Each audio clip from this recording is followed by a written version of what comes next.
వాలంటీర్ల ఉద్యమంపై చంద్రబాబు సర్కార్ ఉక్కు పాదం మోపుతోంది. విశాఖ నగరంలో వాలంటీర్లు చేపట్టే రాష్ట్ర స్థాయి దీక్షను పోలీసుల ద్వారా అడ్డుకున్నారు. ఇచ్చిన మాటను నిలబెట్టుకోకపోతే సీఎం చంద్రబాబు ఇంటిని ముట్టడిస్తామని వాలంటీర్లు హెచ్చరించారు. చంద్రబాబుకు పాలన చేత కాకపోతే ఒక్కరోజు వైఎస్ జగన్కు అప్పగించాలని డిమాండ్ చేశారు. విశాఖ నగరంలో ఏం జరిగిందో చూద్దాం. నారా చంద్రబాబు నాయుడు మోసాల చిట్టాలో వాలంటీర్ల వ్యవస్థ కూడా ఒకటి. వైఎస్ జగన్ సీఎంగా ఉన్న సమయంలో ఏర్పాటైన గ్రామ వార్డు వాలంటీర్ల వ్యవస్థ ప్రజల్లోకి చొచ్చుకుపోయి ఎంతగానో సేవలందించింది. అటువంటి వ్యవస్థపై మొదట్లో విషం కక్కిన చంద్రబాబు అంటే ఎన్నికల సమయంలో వారు అడగకుండానే వారికిచ్చే గౌరవ వేతనం 5,000 నుంచి 10,000కు పెంచుతామని హామీ ఇచ్చారు.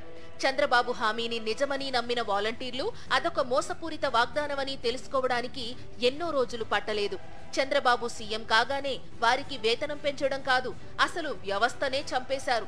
లేనిపోని అబద్ధాలతో 9 నెలలుగా 2,60,000 మంది వాలంటీర్లను రోడ్డున పడేశారు. తమను విధుల్లోకి తీసుకోవాలని చంద్రబాబు హామీ ఇచ్చినట్లుగా 10,000 గౌరవ వేతనం ఇవ్వాలని వాలంటీర్లు డిమాండ్ చేస్తున్నారు. ఇప్పటికే రాష్ట్ర వ్యాప్తంగా అనేక సార్లు ఆందోళనలు నిర్వహించారు. తాజాగా విశాఖలో రాష్ట్ర స్థాయి దీక్షకు సిద్ధమయ్యారు. 4 రోజుల క్రితమే పోలీసుల పర్మిషన్ ఇచ్చి కూడా శుక్రవారం విశాఖలో దీక్షకు అనుమతి లేదని టెంట్ కూడా వేయనీయలేదు. దీనిపై వాలంటీర్లు తీవ్ర ఆగ్రహం వ్యక్తం చేస్తున్నారు. తమకు తీవ్ర అన్యాయం చేసిన చంద్రబాబుకు బుద్ధి చెప్పే రోజులు తొందరలోనే ఉన్నాయని హెచ్చరించారు. త్వరలోనే బెజవాడను ముట్టడిస్తామని, చంద్రబాబు ఇంటిని ముట్టడిస్తామని వాలంటీర్లు హెచ్చరించారు. చంద్రబాబుకు పాలన చేత కాకపోతే ఒక్కరోజైనా వైఎస్ జగన్ కు అప్పగించాలని డిమాండ్ చేశారు. చంద్రబాబు నాయుడు గారి ఇంటిని మాత్రం ముట్టడి చేస్తామండి. ఎందుకంటే ఈ రాష్ట్రంలో అబద్ధాల కోర ఎవరు ఉన్నారంటే స్వయాన నారా చంద్రబాబు నాయుడు గారే.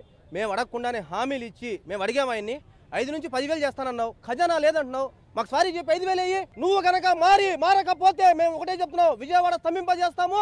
నీకు చేత కాకపోతే నువ్వు బత్రఫ్ చేయాలా. గవర్నర్ గారు ముఖ్యంగా ఈ చంద్రబాబు నాయుడు గారిని బత్రఫ్ చేయించాల్సిందే. ఎందుకంటే ఇచ్చిన హామీలను అమలు చేయలేను, నాకు ఖజానా లేదంటున్నావు. ఒక్కరోజు జగన్మోహన్ రెడ్డికి అయ్యా పరిపాలన మళ్ళీ పథకాలు ఇస్తాడు.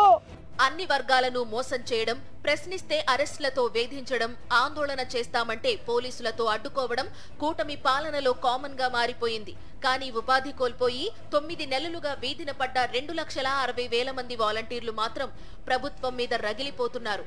ఏం జరుగుతుందో చూడాలి. హామీలు ఇచ్చారు